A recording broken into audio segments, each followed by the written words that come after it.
The Kurds of Turkey love to sing, but many of their songs reflect sad lives. Sukuye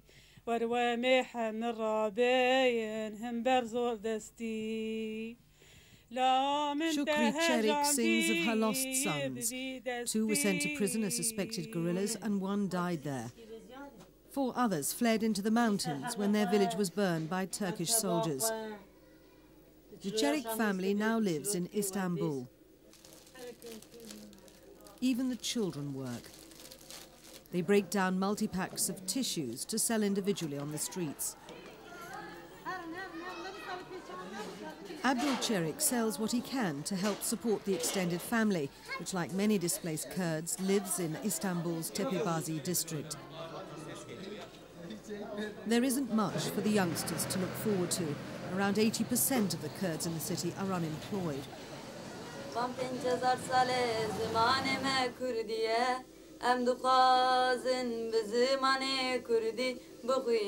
her aunt Shukri, Ureysa loves Kurdish music.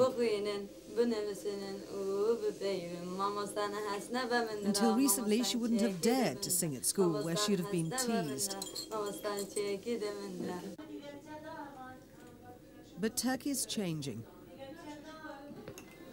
For years, the Turks have been widely criticized for their human rights record, and the Kurds, who make up about 1/5 of the population, have suffered more than most. Now, Turkey wants to join the European Union and strengthen ties with the United States, so it's being nicer to its Kurds. But they still find life tough. To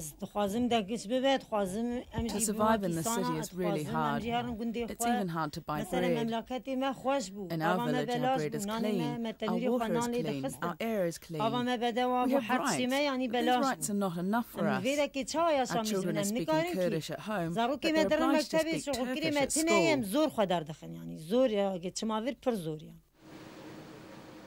The Kurdish region straddles the borders of Turkey, Iraq and Syria. Many Kurds have long demanded their own state. In Turkey, the Kurds' war for independence officially ended with a ceasefire in 1999, although there are still occasional clashes. Somewhere between 20 and 30,000 people have died in the conflict, and several thousand Kurdish villages have been destroyed. That's left a legacy among the Kurds which veers between distrust and hatred, and they have plenty of time to dwell on the past. The Turkish authorities are now trying to improve relations.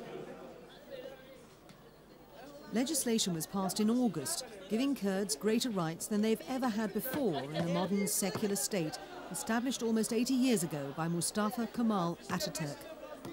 Ataturk banned the Arabic alphabet, ended the wearing of veils in schools, and effectively dismissed the Kurdish culture. Until recently, Kurds had to be taught in Turkish, learn only about Turkish culture and history, and use Turkish names. But even though Parliament has changed some laws, many Kurds remain sceptical about its intentions. They believe the moves are just paperwork to impress the West, and any promised government investment won't materialize. Hasan Kaya is more optimistic. He's director of the Kurdish Institute, which recently published a manual on teaching the language, and he believes more improvements are coming. Absolutely, it is going to change. The situation of the Kurdish community will change. In this new era, people will have a chance to speak openly, discuss and negotiate their problems in all media platforms, such as newspapers, magazines and TV programs. I believe people will understand each other better. Perhaps we will reach a point of consensus, and perhaps that point will be democracy.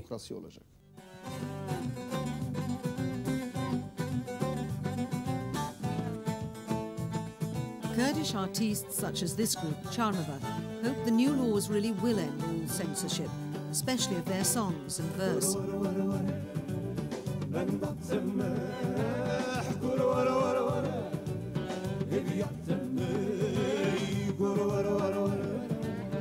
Car Neva's producer, Ahmet Kaya, now sees hope for the future. When I was a student, I had problems. In my career, I also have problems from time to time. But now it is better.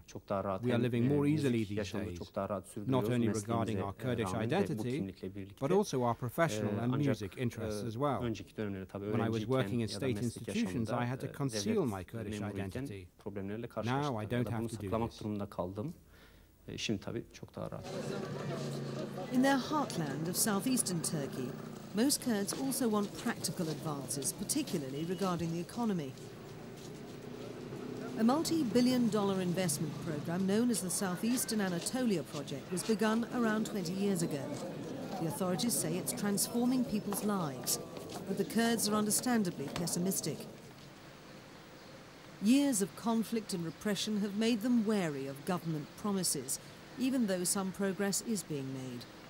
Now they're being asked to exercise yet more patience. I think Turkey is moving in the right direction, especially with Turkish accession to Europe.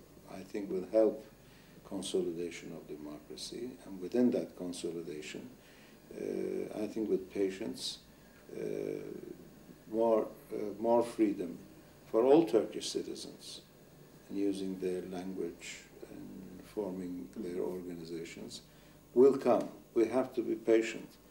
And what is very important is that the base or the important legislation for that has already been enacted during this past summer. So I look towards the future with optimism. Many Kurds find it difficult to be optimistic, even though the fighting is over and the Anatolia project is well underway.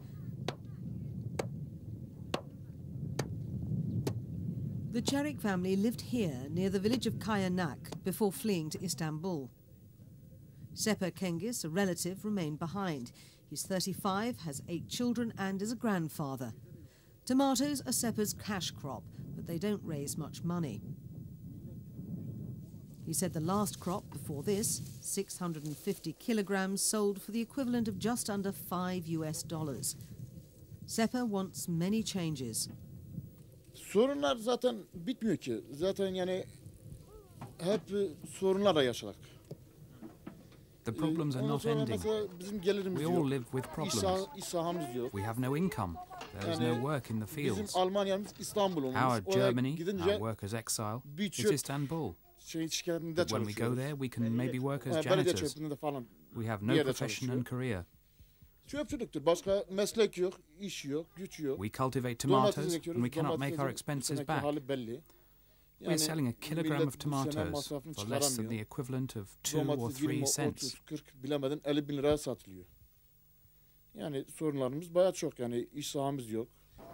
The fact that Seper can now officially register his children under their Kurdish names and they can use their language freely is progress for the family that makes no financial difference. Passing a few laws on basic rights is just one step in Turkey's journey towards greater international acceptance.